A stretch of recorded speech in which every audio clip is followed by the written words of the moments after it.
Pernahkah kamu merasa ada sesuatu yang lebih besar yang sedang membimbingmu? Sesuatu yang tidak bisa kamu lihat, tapi kehadirannya sangat nyata.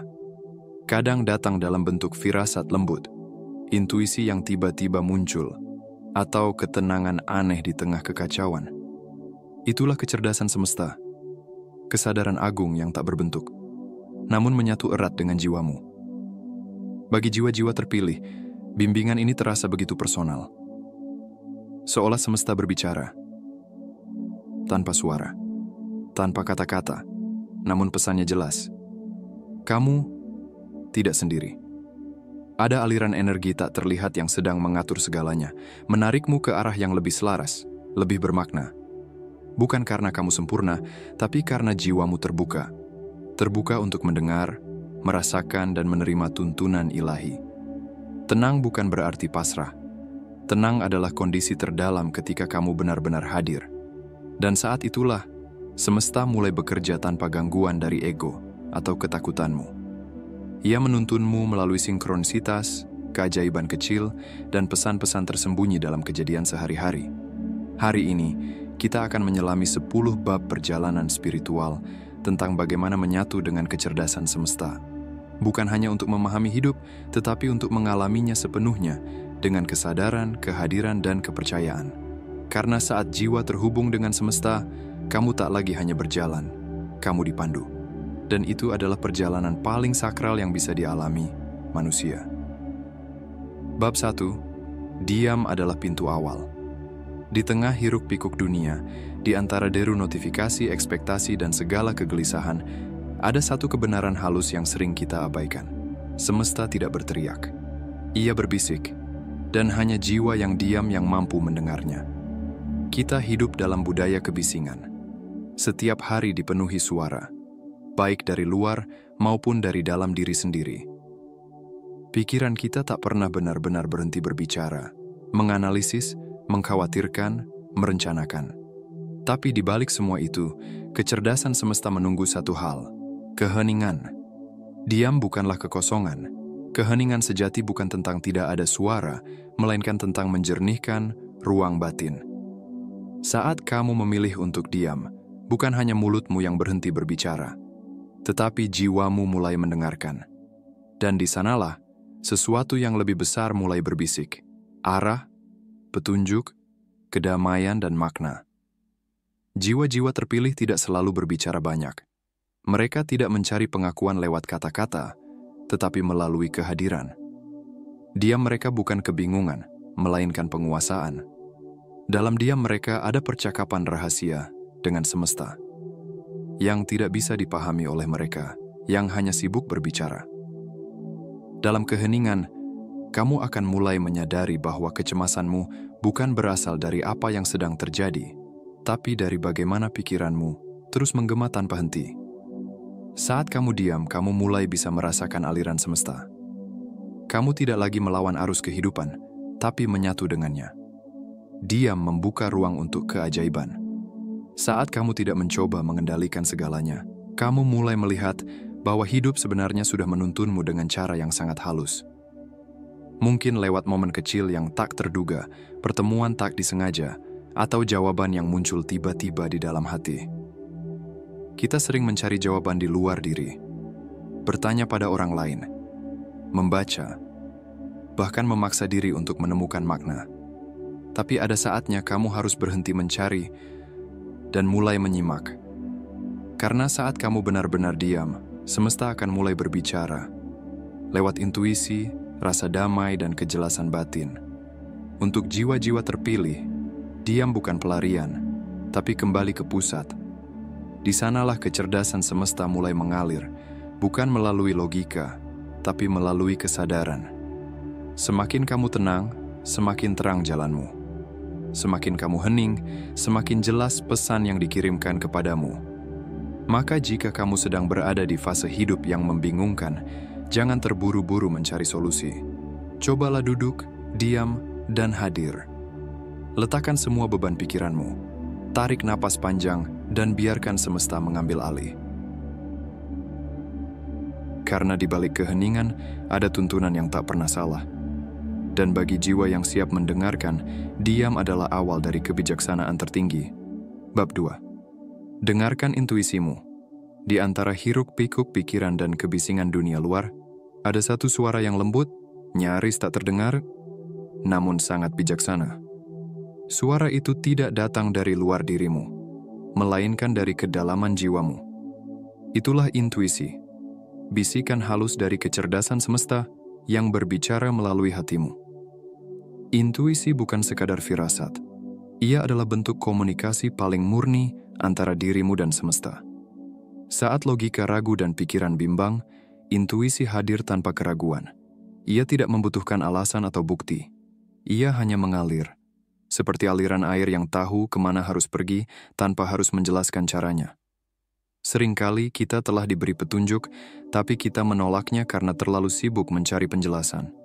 Kita meragukan suara hati karena terlalu terikat pada keharusan untuk masuk akal. Padahal, semesta tidak selalu berbicara dalam bahasa logika. Ia berbicara lewat getaran, lewat perasaan mendalam yang tidak bisa dijelaskan dengan kata, tapi sangat nyata bagi jiwa. Pernahkah kamu merasakan dorongan untuk melakukan sesuatu meski kamu tak tahu alasannya? Atau mungkin kamu pernah menghindari sesuatu padahal semua orang bilang itu ide yang bagus, namun jauh di dalam dirimu ada sesuatu yang terasa tidak tepat? Itulah intuisi sedang bekerja. Dan bagi jiwa-jiwa terpilih, mendengarkan intuisi bukan lagi pilihan tapi bagian dari hidup yang sadar dan selaras.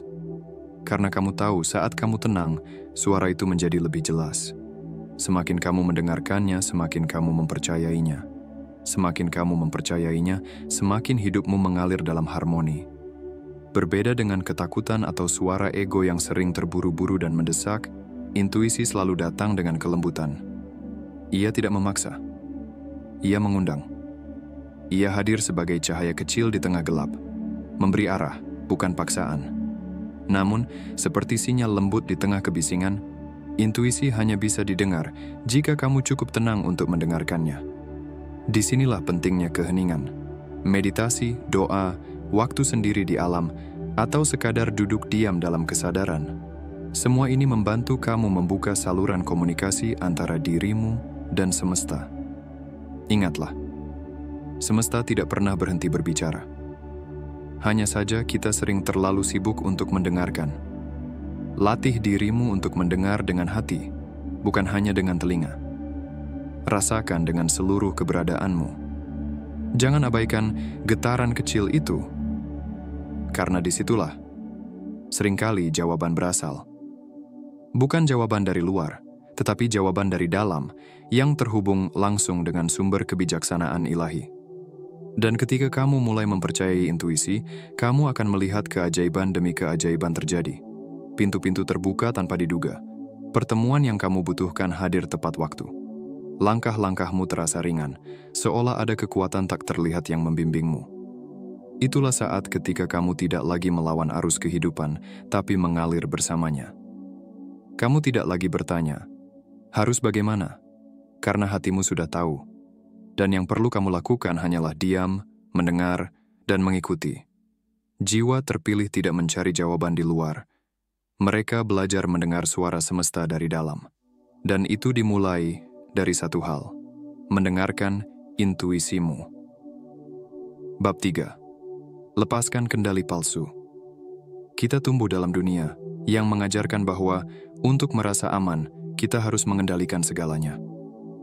Kita diajarkan untuk menyusun rencana serinci mungkin, memetakan masa depan, menyiapkan segala kemungkinan. Seolah dengan itu semua, kita bisa menghindari luka, kegagalan, atau kehilangan. Namun kenyataannya, semakin kita mencoba mengendalikan hidup, semakin hidup terasa berat dan penuh tekanan. Kita menjadi penumpang yang ingin merebut kemudi dari tangan semesta, lupa bahwa ada kebijaksanaan yang jauh lebih tinggi dari keinginan pribadi kita. Kendali adalah ilusi, dan semakin kita menggenggamnya erat-erat, semakin kita menjauh dari aliran alami kehidupan. Jiwa-jiwa yang terpilih untuk menyatu dengan kecerdasan semesta akan pada suatu titik mengalami momen hancurnya ilusi ini. Entah lewat kehilangan, kegagalan, atau kebuntuan besar yang memaksa kita berhenti, bukan untuk menyerah, tapi untuk menyadari bahwa selama ini kita bukan pengatur semesta, melainkan bagian dari alur besarnya. Lepaskan kendali palsu, bukan berarti menjadi pasrah tanpa arah. Justru sebaliknya, ini tentang mempercayai bahwa ada kekuatan yang lebih luas yang tahu apa yang terbaik bagi perjalanan jiwamu. Ini tentang menyadari bahwa kamu tidak perlu tahu segalanya untuk bisa melangkah. Seringkali kita memaksa sebuah pintu terbuka, padahal semesta sedang menuntun kita ke pintu lain. Kita bertahan dalam hubungan, pekerjaan, atau rencana yang mulai menyempitkan jiwa. Karena takut jika melepaskan berarti gagal. Padahal, melepaskan bisa jadi adalah bentuk tertinggi dari keberanian. Penyelarasan sejati tidak terjadi ketika semua berjalan sesuai rencana kita. Tapi justru saat kita berani melepaskan dan membiarkan hidup menunjukkan arahnya. Bukan dengan ketakutan, tapi dengan kepercayaan. Tanyakan pada dirimu, apa yang sedang aku genggam terlalu erat hari ini? Apakah ini karena cinta atau karena ketakutan? Semesta tidak butuh kamu menjadi sempurna. Ia hanya butuh kamu cukup terbuka untuk dibimbing. Dan itu hanya mungkin saat kamu tidak lagi terobsesi untuk mengendalikan segalanya. Saat kamu berhenti memaksa, kamu akan mulai melihat tanda-tanda. Situasi yang awalnya tampak membingungkan akan mulai menunjukkan makna. Orang-orang baru akan datang. Pintu yang tertutup akan berganti dengan jendela cahaya yang tak terduga. Kamu tidak sedang kehilangan arah, kamu sedang diarahkan. Percaya bukan berarti pasif. Percaya adalah tindakan paling aktif dari jiwa yang sadar. Ia hadir dalam keputusan untuk tidak melawan arus, melainkan berenang bersamanya. Ia ada dalam doa yang tulus. Aku tidak tahu jalannya, tapi aku tahu semesta tahu. Dan itulah titik penyelarasan dimulai. Di saat kamu melepaskan kemudi ego dan menyerahkannya pada kebijaksanaan yang jauh lebih luas, kamu akan menyadari, kamu tidak pernah benar-benar sendiri dalam perjalanan ini. Jiwa terpilih tidak mengendalikan semesta. Mereka belajar menari bersamanya. Bab 4. Hidup dalam irama, bukan keinginan. Di dunia yang terus mendesak kita untuk berlari lebih cepat, mencapai lebih banyak, dan menjadi lebih dalam segala hal, mudah sekali terjebak dalam keinginan yang tak ada habisnya. Kita berpikir bahwa semakin cepat kita bergerak, semakin besar kemungkinan kita untuk berhasil, diakui, dan merasa cukup. Namun, kehidupan sejati bukan tentang kecepatan. Ia bukan lomba. Ia bukan tentang siapa yang lebih dulu sampai atau siapa yang punya pencapaian lebih banyak. Hidup adalah tentang selaras, tentang berjalan dalam irama semesta, bukan dalam desakan ego. Ego selalu berkata, "Ayo lebih cepat, ayo lebih banyak, ayo sekarang juga." Sementara semesta berbisik lembut, "Tenanglah, dengarkan dulu, waktunya akan datang." Disinilah banyak jiwa merasa gelisah. Kita merasa tertinggal hanya karena orang lain tampak lebih dulu. Kita merasa gagal karena sesuatu tidak terjadi sesuai harapan. Padahal bisa jadi, semesta sedang menyiapkan waktu yang lebih tepat, lebih indah, dan lebih utuh bagi kita. Tapi ego tidak sabar. Ego ingin hasil instan. Ia ingin mengatur waktu, bukan menyelaraskannya. Namun jiwa tahu bahwa semua hal besar dalam hidup tidak bisa dipaksakan. Buah yang dipetik sebelum waktunya tidak akan manis. Mekar yang dipaksa keluar dari kuncup akan layu tanpa sempat indah. Jiwa terpilih hidup dalam irama. Mereka tidak terjebak dalam keinginan semata, tetapi peka terhadap timing ilahi. Momen ketika segalanya terasa klik, seperti musik yang menyatu, seperti langkah yang selaras dalam tarian. Irama hidup bukan sesuatu yang bisa ditentukan oleh kalender atau target pribadi. Ia hanya bisa dirasakan saat kamu hadir penuh dalam momen ini. Ia muncul ketika kamu tidak lagi sibuk membandingkan langkahmu dengan orang lain, tapi mulai mendengarkan denting halus yang membimbing langkah dari dalam. Tanyakan pada dirimu, Apakah aku sedang didorong oleh irama atau sedang dikejar oleh keinginan? Apakah langkahku lahir dari kesadaran atau dari ketakutan tertinggal? Hidup dalam irama berarti kamu tidak memaksa hubungan yang belum waktunya, tidak terburu-buru mengejar mimpi yang belum matang, dan tidak meremehkan proses yang sedang kamu jalani. Kamu tahu bahwa ada waktu untuk diam, waktu untuk bergerak, waktu untuk melepaskan, dan waktu untuk menerima. Kamu tidak mendikte kehidupan, kamu berdansa dengannya. Seringkali, keajaiban terjadi bukan karena kamu mengejar keras sesuatu, tapi karena kamu hadir sepenuhnya dalam waktu yang tepat. Kamu sedang diam, namun semesta bekerja. Kamu sedang menunggu, namun jiwamu tidak tertidur. Kamu sadar, kamu terbuka, dan kamu siap. Inilah rahasia dari kebijaksanaan semesta. Semua hal indah datang bukan dari paksaan, tapi dari penyelarasan. Berjalan dalam irama semesta bukan berarti kamu pasif, melainkan aktif dengan cara yang lebih dalam. Kamu tetap bergerak, tapi tidak tergesa. Kamu tetap bermimpi, tapi tidak memaksa. Kamu tetap merancang, tapi selalu siap untuk berubah arah jika suara dalam membisikkan hal lain. Dan ketika kamu mulai hidup dalam irama, kamu akan menyadari betapa kehidupan menjadi lebih ringan, lebih damai, lebih ajaib. Kamu tidak lagi berlomba dengan waktu, tapi bersahabat dengannya. Kamu tidak lagi bertanya, mengapa belum terjadi?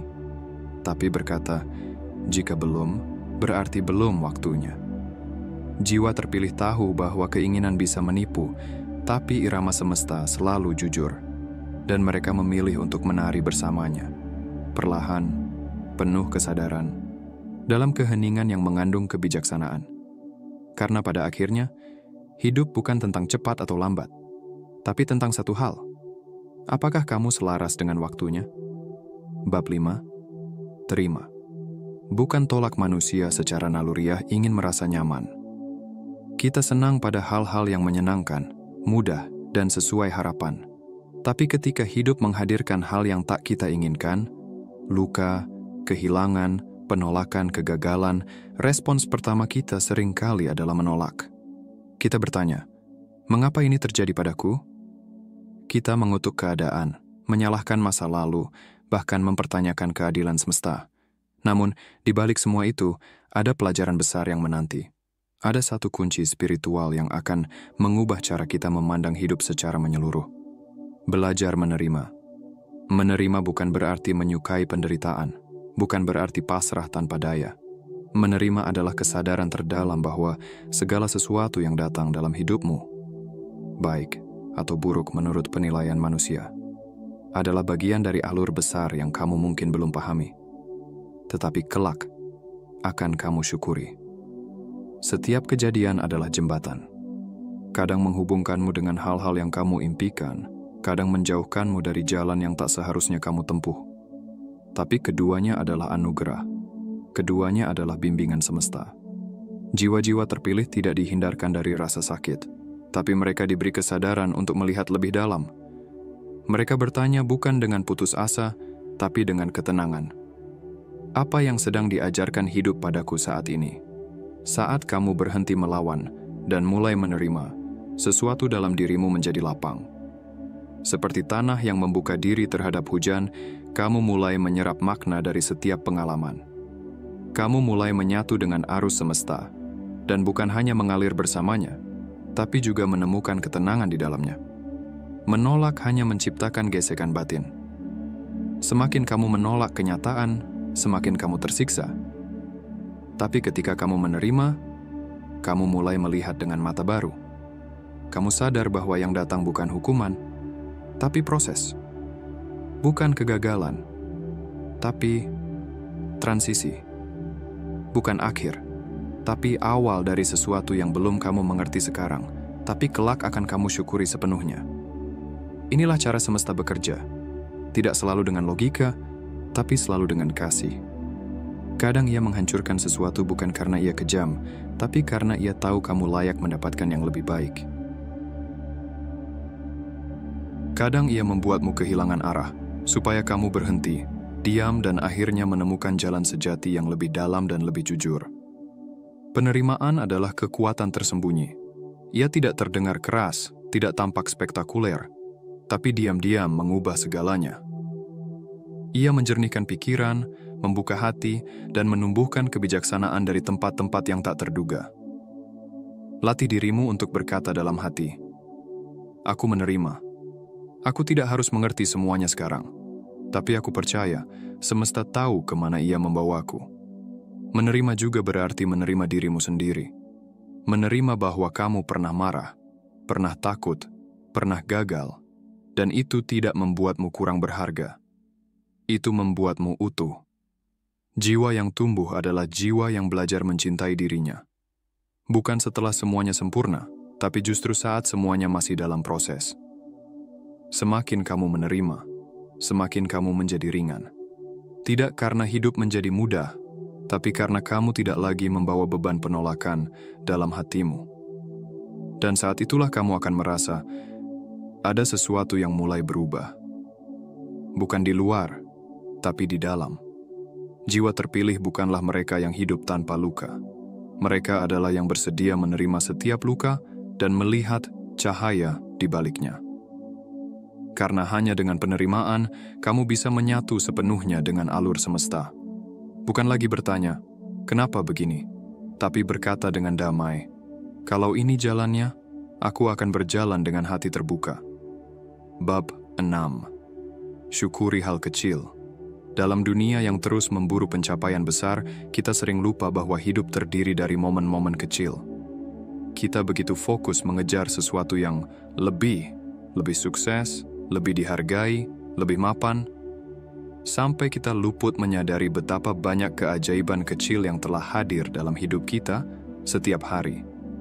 Padahal, disitulah rahasianya. Semesta memperhatikan siapa yang bersyukur, bahkan dalam hal terkecil. Rasa syukur adalah bahasa universal yang dikenali oleh kecerdasan semesta. Ia adalah frekuensi jiwa yang lembut, namun kuat. Ketika kamu bersyukur, kamu tidak sekadar mengucapkan terima kasih. Kamu sedang mengirim sinyal bahwa kamu hadir, kamu sadar, dan kamu tidak melewatkan kebaikan yang ada. Banyak orang menunggu hal besar terjadi untuk merasa layak bersyukur. Mereka menunda kebahagiaan sampai cita-cita tercapai, sampai masalah selesai, sampai sesuatu cukup besar untuk dirayakan. Tapi jiwa-jiwa yang terpilih tahu bahwa syukur bukan akibat dari berkat. Syukur adalah pintu menuju berkat yang lebih besar. Lihatlah sekelilingmu hari ini. Mata yang masih bisa melihat, udara yang masih bisa kamu hirup, wajah orang yang kamu cintai, jemari yang masih bisa menulis, bekerja, berdoa, makanan hangat yang mungkin sederhana, tapi cukup. Hening pagi, tawa kecil, cahaya matahari yang menembus jendela. Kesempatan untuk bangun dan mulai lagi. Itulah anugerah, itulah kehidupan. Ketika kamu mulai mensyukuri hal-hal kecil, kamu sedang mengasah kesadaran jiwamu. Kamu melatih hatimu untuk peka terhadap keberlimpahan yang tak selalu datang dalam bentuk besar, tapi justru hadir dengan cara yang paling sederhana. Dan semesta, dalam kecerdasannya, akan merespons energi itu. Apa yang kamu hargai akan tumbuh. Apa yang kamu syukuri akan bertambah nilainya. Bukan hanya di mata semesta, tapi juga di dalam jiwamu sendiri. Syukur adalah magnet spiritual. Bukan karena semesta menghadiahi kamu lebih, tapi karena ketika kamu bersyukur, kamu membuka ruang dalam dirimu untuk menerima lebih banyak. Kamu menciptakan lapisan vibrasi yang menyatu dengan alur kebaikan yang lebih luas. Kamu menjadi bejana yang tidak bocor, yang siap menampung, bukan hanya meminta. Latih dirimu hari ini untuk memperlambat langkah dan benar-benar melihat. Catat 3 hal kecil yang bisa kamu syukuri setiap hari. Tidak perlu spektakuler, cukup nyata. Kadang rasa syukur hadir lewat secangkir teh hangat di sore hujan, atau kata baik dari orang asing, atau kemampuan untuk menangis, karena itu tandanya kamu masih hidup, masih merasa, masih terhubung. Semakin kamu melatih rasa syukur, semakin hatimu lembut. Dan hati yang lembut adalah rumah yang hangat bagi kebijaksanaan semesta. Jiwa terpilih tahu bahwa syukur bukan soal cukup banyak, tapi soal cukup sadar. Karena orang yang sadar akan kebaikan kecil, akan mampu menjaga kebaikan besar ketika datang. Syukur juga menumbuhkan ketenangan. Saat kamu bersyukur, kamu tidak sibuk membandingkan. Kamu tidak terlalu takut kehilangan. Kamu tidak terjebak dalam rasa kurang. Kamu hadir, kamu terhubung, kamu damai. Dan saat itulah semesta tahu, kamu siap untuk diberikan lebih. Bukan hanya lebih secara materi, tapi lebih dalam makna, kedewasaan, dan kepekaan jiwa. Kebahagiaan tidak datang dari memiliki segalanya. Ia datang dari kemampuan untuk bersyukur atas apa yang sudah ada. Bersyukurlah, bahkan saat belum semua keinginanmu terwujud. Bersyukurlah, bahkan saat hidup terasa biasa-biasa saja. Karena bisa jadi, dalam hal-hal kecil itulah, semesta sedang menguji. Apakah kamu bisa melihat keindahan sebelum keajaiban besar diizinkan datang? Bab 7. Lihat dengan mata jiwa. Kita tumbuh dengan belajar melihat dunia melalui mata fisik. Kita membedakan bentuk, warna, ukuran. Kita menilai berdasarkan penampilan, prestasi, dan hal-hal yang terlihat nyata di permukaan. Tapi semakin dalam perjalanan spiritualmu, kamu akan menyadari, tidak semua hal penting bisa dilihat dengan mata lahir. Ada dimensi kehidupan yang hanya bisa dilihat dengan mata jiwa, mata batin yang tidak hanya melihat, tapi merasakan dan memahami. Inilah penglihatan yang lebih dalam, yang mengenali makna di balik peristiwa. Bukan hanya bentuk luarnya, yang bisa menangkap pesan tersembunyi dari semesta dalam hal-hal yang tampak biasa, tapi sebenarnya luar biasa. Ketika kamu mulai melihat dengan mata jiwa, kamu tidak lagi cepat menilai. Kamu tidak lagi terjebak dalam label kesan pertama atau cerita di permukaan. Kamu mulai bertanya, apa yang sedang diajarkan semesta lewat ini? Apa makna yang lebih dalam dari kejadian ini? Mata jiwa mengajakmu untuk mempercayai rasa, bukan sekadar logika. Ia memandu ke dalam keheningan, bukan hiruk-pikuk. Ia tidak buta, tapi justru melihat lebih jernih, karena ia tidak terpengaruh oleh ilusi dunia, oleh topeng sosial, atau kebisingan pikiran yang dangkal. Lihatlah seseorang yang terlihat tersenyum, apakah benar hatinya bahagia? Lihatlah sebuah kegagalan, apakah itu benar-benar akhir, atau justru pembuka jalan baru? Lihatlah pertemuan yang tampak biasa, mungkinkah itu momen yang akan mengubah arah hidupmu selamanya? Mata lahir bisa tertipu, mata jiwa tidak, karena mata jiwa berakar pada kesadaran, bukan penilaian. Ia tidak hanya melihat apa yang ada, tapi juga merasakan energi di baliknya. Inilah mengapa, dalam banyak tradisi spiritual, keheningan dan perenungan menjadi bagian penting. Karena dari sanalah mata jiwa dilatih. Saat kamu tidak hanya melihat keluar, tapi masuk ke dalam. Semakin kamu menyatu dengan kecerdasan semesta, semakin kamu belajar melihat bukan hanya dari pikiran, tapi dari hati, dari intuisi, dari keheningan batin yang jernih. Jiwa terpilih tidak terjebak dalam ilusi dunia. Mereka melihat melampaui materi, melampaui opini, melampaui hal-hal fana. Mereka melihat potensi di balik masalah, kebijaksanaan di balik luka, dan kehadiran ilahi di balik setiap momen. Cobalah hari ini, perlambat langkahmu. Lihat seseorang bukan dari pakaiannya, tapi dari auranya. Lihat situasi bukan dari kekacauan luarnya, tapi dari pesan batinnya. Lihat dirimu sendiri bukan dari pencapaianmu, tapi dari cahaya yang kamu bawa. Lihatlah dengan mata jiwa. Karena hanya dari sanalah kamu bisa benar-benar memahami bahwa hidup ini bukan sekadar kejadian acak, tapi panggilan spiritual yang terus-menerus mengajakmu pulang ke dalam makna, ke dalam kesadaran, ke dalam keutuhan dirimu yang sejati. Bab 8. Cintai tanpa syarat semesta tidak dibangun atas dasar logika semata. Ia hidup dan bergetar dalam frekuensi yang halus, lembut, dan suci. Frekuensi cinta. Cinta bukan sekadar emosi romantik yang sering dipahami secara dangkal. Cinta adalah kesadaran tertinggi. Ia adalah getaran terdalam dari semesta itu sendiri. Dan ketika kamu mencintai, benar-benar mencintai tanpa syarat, kamu sedang menyatu dengan kecerdasannya yang paling murni. Namun, mencintai tanpa syarat bukan hal yang mudah dalam dunia yang penuh syarat. Sejak kecil kita diajarkan untuk mencintai dengan imbal balik. Aku mencintai jika kamu baik padaku. Aku menyayangi diriku jika aku berhasil. Aku menerima orang lain jika mereka sesuai dengan nilai-nilaiku. Tanpa sadar, cinta kita menjadi kontrak, bukan kebebasan. Menjadi tuntutan, bukan penerimaan. Padahal cinta sejati tidak butuh alasan. Ia bukan karena, melainkan meskipun. Ia tidak menunggu kesempurnaan, justru hadir sebagai ruang untuk ketidaksempurnaan itu diterima. Ketika kamu mencintai dirimu sendiri tanpa syarat, kamu tidak lagi menunggu versi ideal dari dirimu untuk dihargai. Kamu berhenti berkata, "Aku akan mencintai diriku jika sudah kurus, sukses, atau disukai orang." Sebaliknya, kamu mulai berkata, "Aku mencintai diriku sekarang, dalam proses, dalam luka, dalam ketidaksempurnaan." Dan dari sanalah, kekuatanmu lahir. Mencintai tanpa syarat adalah bentuk keberanian terdalam. Karena kamu tidak hanya menerima hal-hal yang mudah dicintai, kamu juga belajar membuka hati pada hal-hal yang sulit. Orang yang pernah menyakitimu, sisi gelap dalam dirimu, dan bagian kehidupan yang belum kamu pahami. Cinta yang tanpa syarat bukanlah lemah. Ia adalah kekuatan yang tak tergoyahkan, karena tidak bergantung pada respons luar. Cinta ini tidak mudah runtuh, karena ia tidak dibangun di atas ego.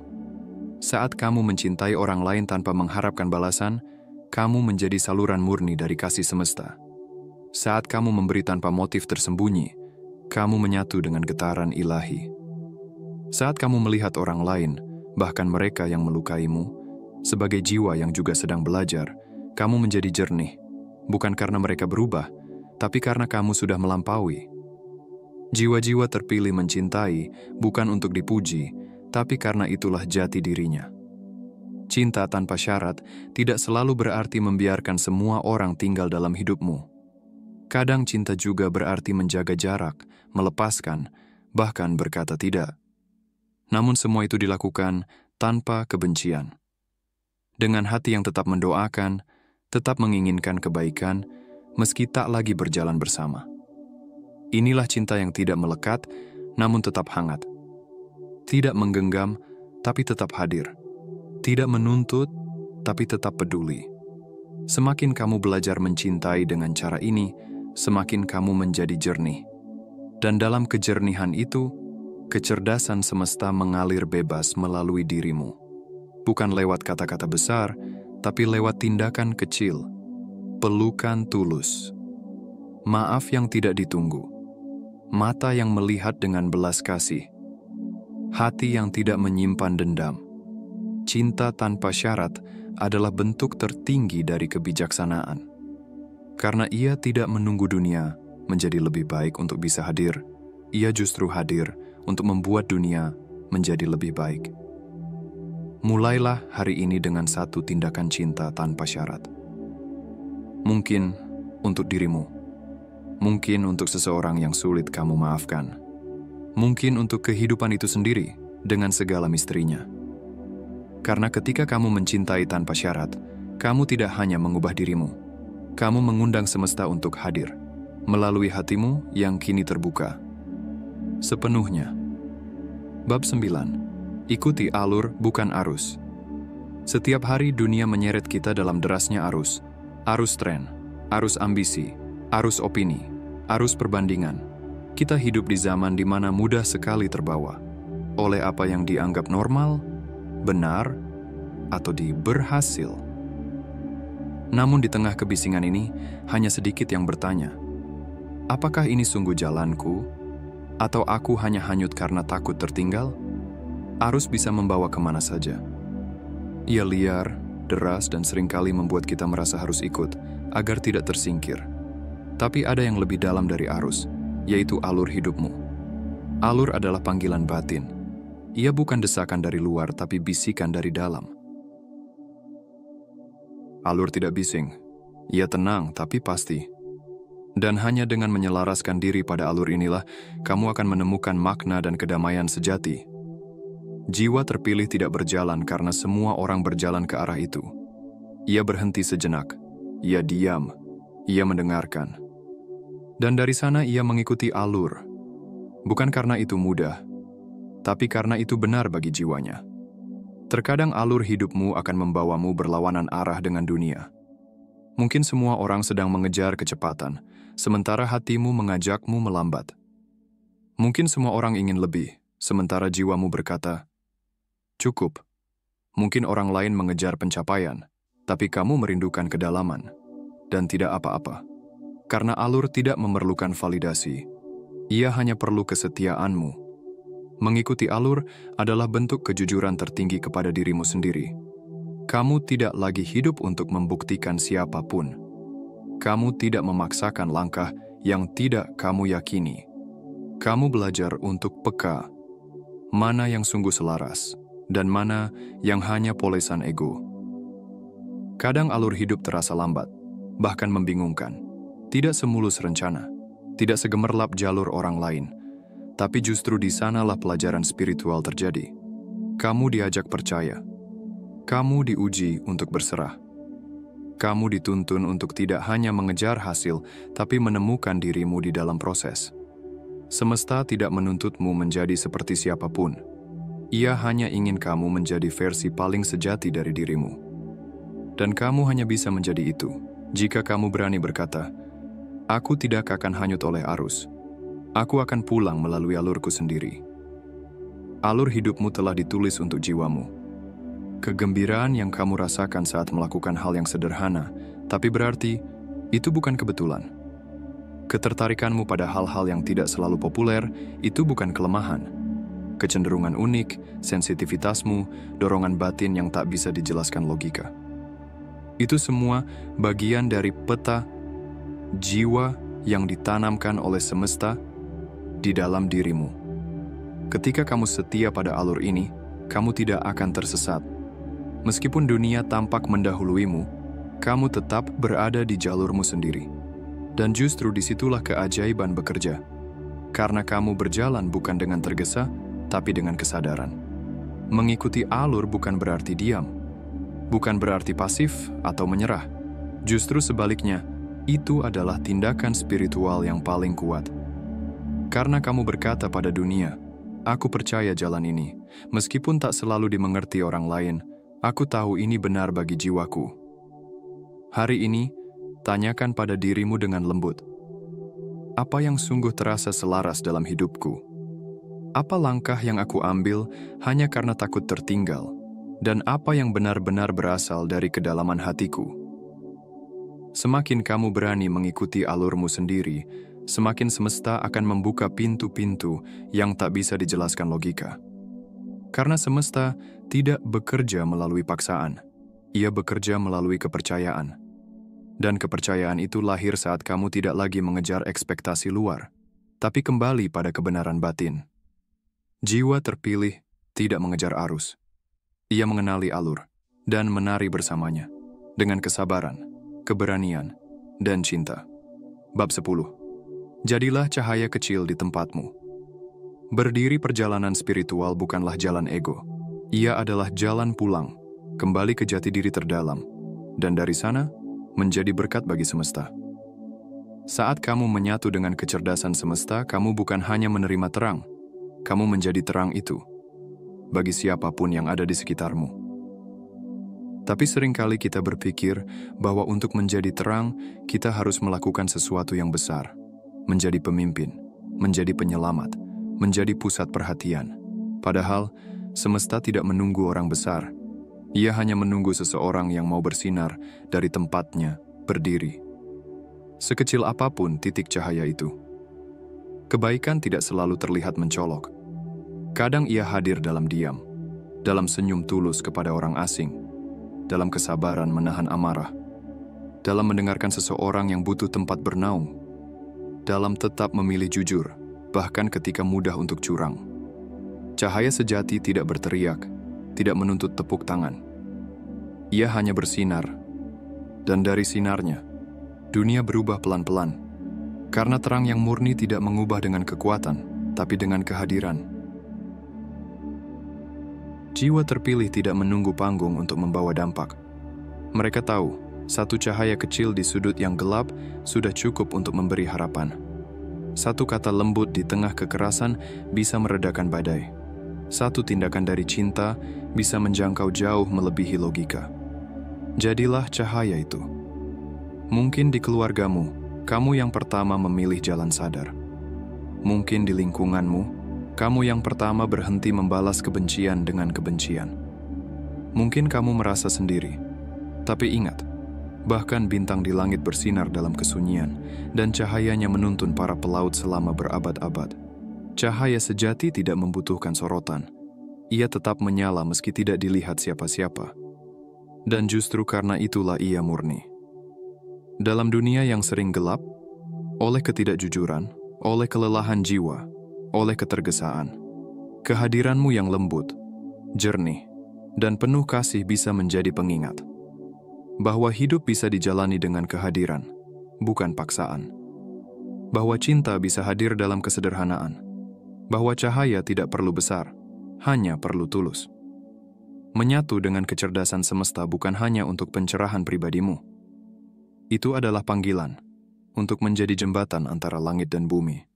Untuk membawa kesadaran dalam percakapan sehari-hari. Untuk menjadi sumber ketenangan di tengah kekacauan.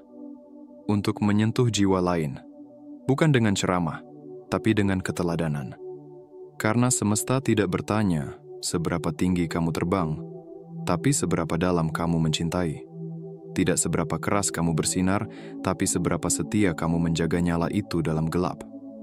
Jadilah cahaya kecil di tempatmu berdiri, di ruang kerjamu, di keluargamu, di percakapanmu. Jadilah cahaya yang menyentuh tanpa menyentuh. Yang menuntun tanpa memaksa, yang hadir tanpa harus menguasai.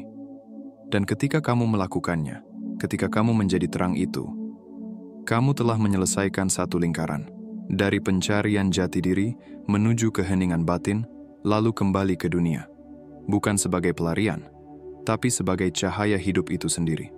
Karena pada akhirnya, menyatu dengan kecerdasan semesta adalah tentang satu hal, menjadi wujud kasih di dunia yang lupa caranya mencinta. Kamu telah berjalan bersama 10 bab, menyelami intuisi, keheningan, penerimaan, cinta dan ketulusan. Dan kini, kamu mungkin menyadari, pencerahan bukanlah tempat, tapi cara hadir. Ia tidak selalu berupa jawaban baru, tapi seringkali berupa kesadaran atas apa yang selama ini sudah ada. Kamu tidak perlu pergi jauh untuk menemukan semesta. Ia hadir di napasmu, di keheninganmu, di relung terdalam hatimu. Dan setiap kali kamu berhenti mengejar dan mulai mendengar, kamu sedang menyatu dengan arus alami kehidupan yang membawa kedamaian. Jiwa terpilih bukan jiwa yang sempurna. Ia adalah jiwa yang memilih untuk sadar, untuk hidup dengan makna, untuk mencintai tanpa syarat, untuk menjadi cahaya, meski hanya setitik. Dunia mungkin tidak berubah seketika, tapi kamu akan menjadi pusat damai yang diam-diam menyebar. Ingat, semesta tidak menuntutmu untuk besar. Ia hanya menginginkan satu hal darimu. Hadirlah, dengan sepenuh jiwamu. Dan itu sudah cukup untuk menghidupkan cahaya yang mengubah segalanya.